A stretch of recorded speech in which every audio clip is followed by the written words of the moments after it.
Avec Minispot, j'apprends tellement de choses. Avec Minispot, j'apprends tellement de choses. J'espère que mon Seigneur sera satisfait de moi. J'espère que mon Seigneur sera satisfait de moi. Alhamdulillah, Alhamdulillah, Alhamdulillah, Alhamdulillah. Que l'islam et mon iman soient de plus en plus forts afin d'être auprès d'Allah. Voici le véritable trésor. Assalamu alaikum wa rahmatullah wa barakatuh les enfants. J'espère que vous avez tous bien retenu les enseignements de l'histoire de Kaabil et Haabil que l'on a appris ensemble lors de notre dernière vidéo, à savoir l'importance de la piété, de préserver les liens de parenté, ainsi que de ne pas instituer de mauvaises coutumes.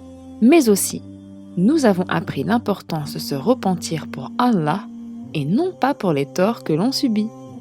Et n'oubliez pas, lorsque vous vient l'idée de faire du mal, demandez tout de suite la protection auprès d'Allah contre le shaitan. Ainsi, shaitan ne pourra pas vous influencer, Inch'Allah. Aujourd'hui, nous allons voir ensemble l'histoire du prophète Idris alayhi salam.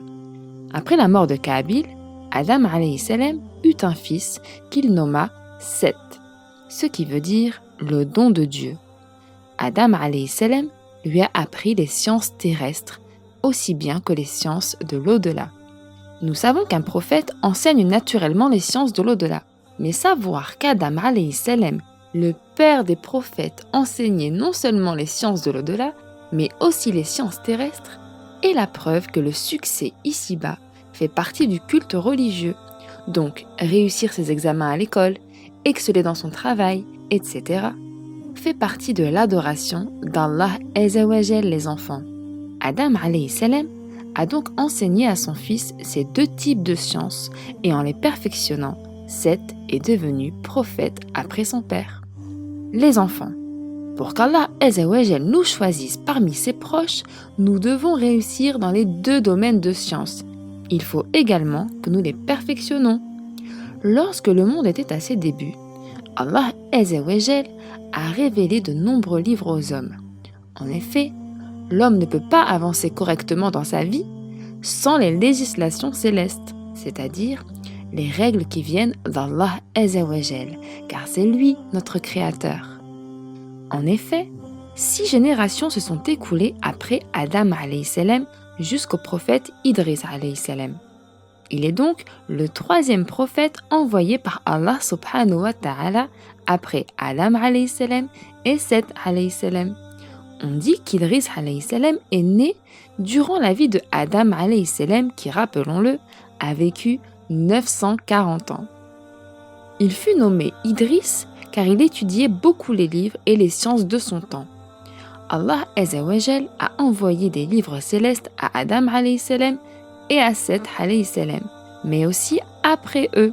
Le seul livre qui demeure intact parmi tous ces livres envoyés est bien sûr le Saint-Coran. Il est dit qu'Idris alayhi salam fut le premier à écrire avec une plume, Masha'Allah. Le premier donc à avoir connu l'écriture est un prophète. Dans le Saint-Coran, Allah Azza wa Jal nous dit sourate Ar-Rahman, verset 55. Et rappelle, car le rappel profite aux croyants.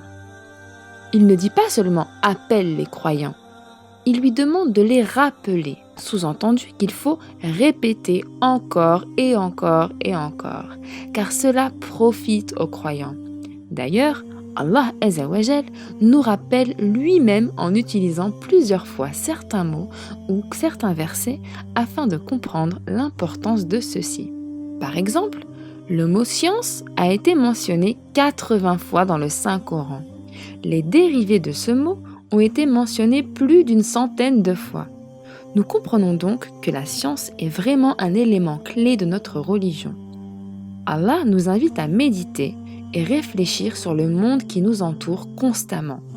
Il répète souvent dans le Saint-Coran les doués d'intelligence, la raison, la réflexion ou encore les termes qui signifient méditer ou la sagesse. Le nombre de hadiths où notre bien-aimé prophète Mohammed alayhi salat wa salam, qui nous ordonne de rechercher le savoir, est au nombre de 102 hadiths.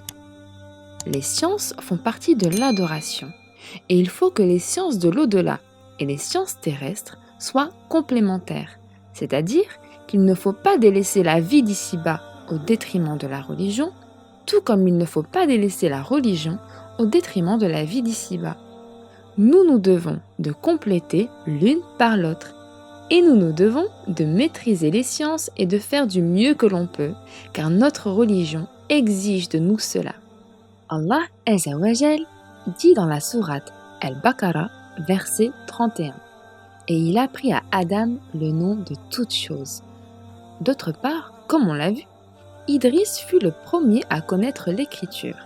Et notre bien-aimé prophète, Mohammed alayhi salat wa salam, lorsqu'il reçut la révélation du Saint-Coran, le premier mot qui lui a été révélé est « Iqra », ce qui veut dire « lis ».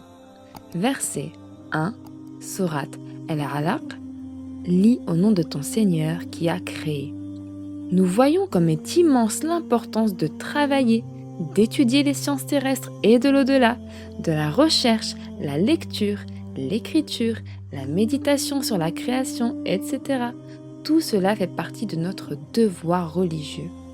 Notre prophète Idriss alayhi salam n'a été évoqué qu'une seule fois dans le Saint-Coran, sourate Maryam, versets 56 et 57, et mentionne Idriss dans le livre « C'était un véridique et un prophète, et nous l'élevâmes à un haut rang ».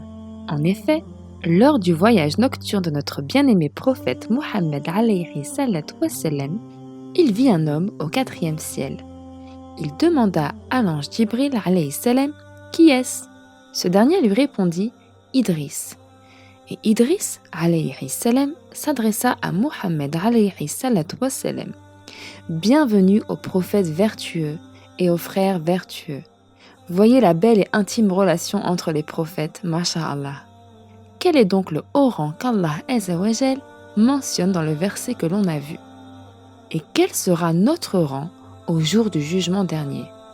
Le prophète Mohammed alayhi salat wa salam a dit « La différence d'un degré à l'autre au paradis est comme l'espace qui se trouve entre la terre et les étoiles. Les uns les autres se regarderont comme nous regardons les étoiles, subhanallah. Aujourd'hui, nous sommes tous côte à côte sur la terre. Mais au paradis, qui d'entre nous sera dans les rangs les plus élevés? Nous devons avoir l'ambition d'atteindre le plus haut niveau, Inch'Allah, le sommet du paradis, là d'où sortent toutes les rivières, l'habitation des prophètes, des messagers d'Allah ainsi que des martyrs. Son plafond est le trône d'Allah Azza wa Jal. Voici le plus haut degré du paradis. Et Allah Azza wa Jal nous dit dans la sourate Al-Muttafifin, verset 26, que ceux qui la convoitent entrent en compétition pour l'acquérir. Nous avons donc terminé l'histoire du prophète Idriss alayhi salam. La prochaine fois, nous commencerons l'histoire du prophète Nuh alayhi salam, soit Noé Inch'Allah. En attendant, prenez soin de vous les enfants et de vos parents et à très prochainement Inch'Allah.